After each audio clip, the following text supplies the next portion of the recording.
from Music City Mystique. Just wanted to give you guys a quick little walkthrough of our system that we had this year electronically. I've had a few people ask about it. This is a video I took on finals week, so I'll have to kind of pause the video and go through it little by little. So one of the things we were really happy with this year is upgrading to the PreSonus ULT speakers. We have here the ULT 15s and the ULT 18s. So in the front we have actually a 15 and an 18 on both the left and right front, and as we get farther around I'll show you the rest of the speakers.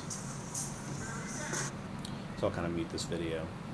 So we don't actually have these daisy chained like you can do. One of the things that we've actually done here is run a 4 conductor or 4 mic cable combo cable that gets that there, so we can actually from the mixer run a separate sub and main signal throughout that. So it allows us to have a little bit more control with what we're doing. So that's kind of the front, and so that cable runs, and that cable should have a little slack in it. I fixed that right after that video. But as we head back here to the back, you'll actually notice that there's a speaker hidden in the rack here. So we actually had rear speakers as well. And there's a connector that allows us to daisy chain and connect that front speaker into there. So this speaker back here, let me pause this. The speaker back here is one of the ULT 15s as well, and so most of what was going through the rear speakers were the people in the back ensemble. So that's vibraphones, drum set, electronics, and racks. We had mics on all of those instruments just because of our proximity and how far we were back from the front sideline. So every instrument was pretty much mic'd, with the racks had overheads, which allowed us to mix a little bit of the rack sound into the front and rear speakers as well. So you can see the modular snakes that we're using to connect everything together. So as we come around here, this is our first electronic setup. So this is actually our 2 synth players. And so our 2 synth players were running off of an instance of MainStage on one computer with a Mo2 audio interface. And then we also have an Akai 88 and also one of the Akai Advanced 61s that we're doing the synth parts through MainStage. As we go farther down on the cart, we actually were using the Roland Digital Snakes this year. And a big shout out to those guys, Colton Heighton and Brian Belcher, for allowing us to use that stuff, because we wouldn't have been able to do it with really anything else on the market for this year until that new PreSonus mixer came out. So it was a really welcome thing for us to have, to be able to use that. So over here, this is the drum set cart, and we actually had a ULT 18 hidden underneath the drum set cart to give pretty much the sub impact and low end for the back row. And then also hidden under here were all of our power outlets and things that we pretty much used the drum set cart as the power distribution center, and then the power split off from the back and went to all the sides. So now I'll do a nice little overview of the drum set there. And so on the drum set we had some of the Rode mics that we really liked, as well as the Audix Tom mics. And it looks like Joseph had his mic fall out right before I looked at that. So that's kind of funny. And then right there you can kind of see Ben Brizendine, our lighting engineer, I guess I'll call him, had a program called Lightorama running with a custom set of programs and a custom set of sequences that he had done for us for both of the trees and also the ball. So you actually see the little antenna here sticking out. That antenna is what ran the lights. So both the trees and also that orb were both wirelessly controlled through wireless DMX. So underneath the drum set cart, we actually used one of the other Roland Digital Snakes. So the nice thing about these was they were already connected to the drum set, so we just had to plug in power and plug in one Ethernet port or Ethernet cable, and then that hooked up the drum set to the mixer, which was really nice.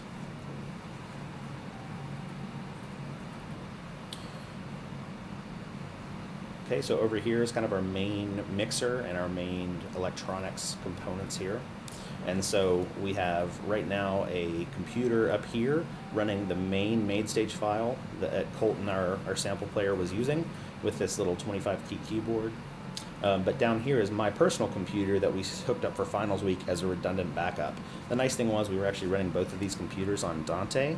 So they were running Dante into this Netgear switch here, which was then running into the mixer. So really both of our computers were active at both times, and just on different channels, and all he would have to do to switch over is to switch the USB cable from this into the other computer. Or really, he had two USB cables, one run from here. He had to switch to USB cables on that end.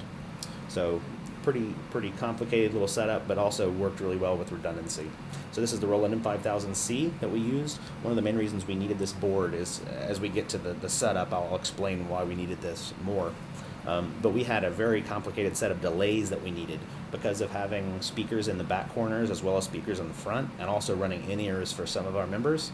It caused us to really have to have delays upon delays that could feed back into themselves, and the Roland definitely allows you to do that.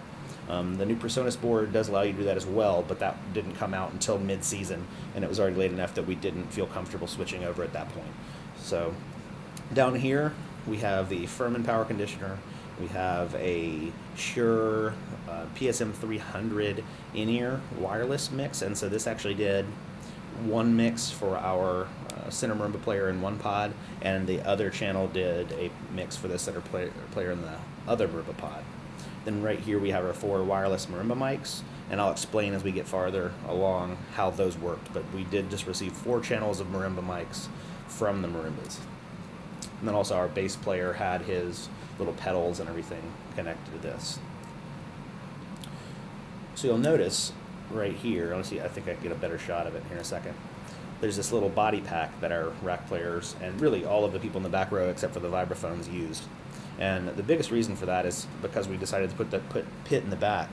We wanted to make sure that the pit could provide a unifying sound to the battery, and we knew that it would be even harder for the racks to play in time than usual with them being in the back and not being able to listen to anything at any time.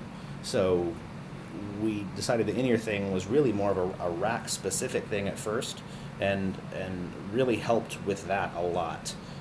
And then also electronics, we decided to do in-ears because we typically don't have monitors. Normally in years past, we just kind of rely on the fact that they're close enough to the speakers to get the kind of bounce back off the front stands for any relative response off the keys. So I know that helped a lot, having them have in-ears so they could hear themselves, and to be able to communicate a little bit through those was very, very helpful. So we also have one of the Audio-Technica 2035s up here, and actually underneath this concert bass drum we had another one of those Rode M5s miking that 28-inch concert bass drum. So we were actually in the middle of repairing some cables, just, this was finals day, just double checking everything, but that's another one of those ULT 15s in the back.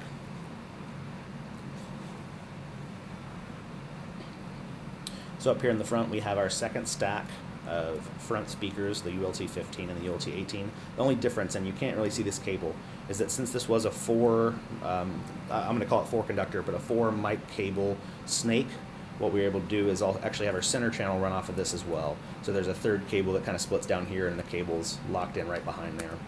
I think I try to show it right there. You can see then that cable, and it's a little messier right now because we had the trees plugged in and all the things we only do in rehearsal, so it's not as clean as our show setup, but it gives you a good idea of kind of how we routed things. So then we have our center channel here, and so the center channel was actually our power center for the front speakers. So the power came in from the Shure power up front, and we actually have a power strip mounted to the back of this, and the power would split off to the left and split off to the right. So even though our signal came from the rear, the power for the front speakers came from the front, and the power for the back speakers came from the back. So you can see here our little power strip and how that all ran. So just ran a cable for the center channel into there, and through the center channel we primarily did marimbas, and really that's about it. I think it was marimbas with maybe a little bit of samples when it was absolutely necessary, but we primarily used it as a way to fill in the marimbas, since we could not, because of delay, put the marimbas in the rear speakers, where everything else in the pit we could put through the rear speakers and the front speakers. The marimbas had to go through only the front speakers and the center channel. So now taking you over to the marimbas and how we achieved this. So one of the cool things that we decided to do that was aided by this connecting the marimbas together was that we didn't want to spend $15,000 on wireless units just to make the marimbas wireless. So what we ended up deciding to do, with the help of Christian Good at Sweetwater, so shout out to Christian for helping kind of get this all figured out, but we ended up using our regular AT2035s that we already owned, and we ran it into this little Behringer submixer. The nice thing about those is they're like $400, so they're really cheap, and we ran into that. That ran all the time. We didn't actually have that connected to a wireless network at all. We just ran it on one scene and had it run by that battery backup here. And so then out of that, we had the left channel transmitting to a wireless pack and the right channel transmitting to a wireless pack. The way we ended up mixing it, because the center two marimbas had in-ears, we ended up mixing all hard left on the center marimba, and the other two marimbas were mixed together in the right channel. So really we had control in the main mixer on the Roland between the center marimbas of each pod and the other two marimbas of each pod. So any further adjustments past that would have to get into the software of the Behringer submixer and go from there. So there's the two wireless packs that run and all the way back to the mixer. So I believe I have one more picture that was worth showing. I know that was just a duplicate of that.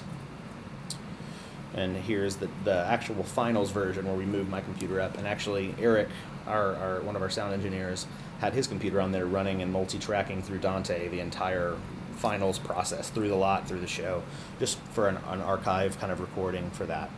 The last thing I'll mention, actually I'm going to use my desktop as this, so ignore all my files on here.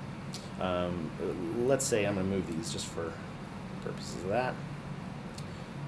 Let's say this is the setup of the floor, and so the one time that we had the marimbas in two lines, what we call the equal sign, what we have to think about is how many delays and things were happening. So if you have your drum set back here, and you have a marimba pod here and a marimba pod here, and your front speakers were up there, what was happening is, for this marimba pod here, you had a total of 4 different delays that were happening in their in-ears at any one time.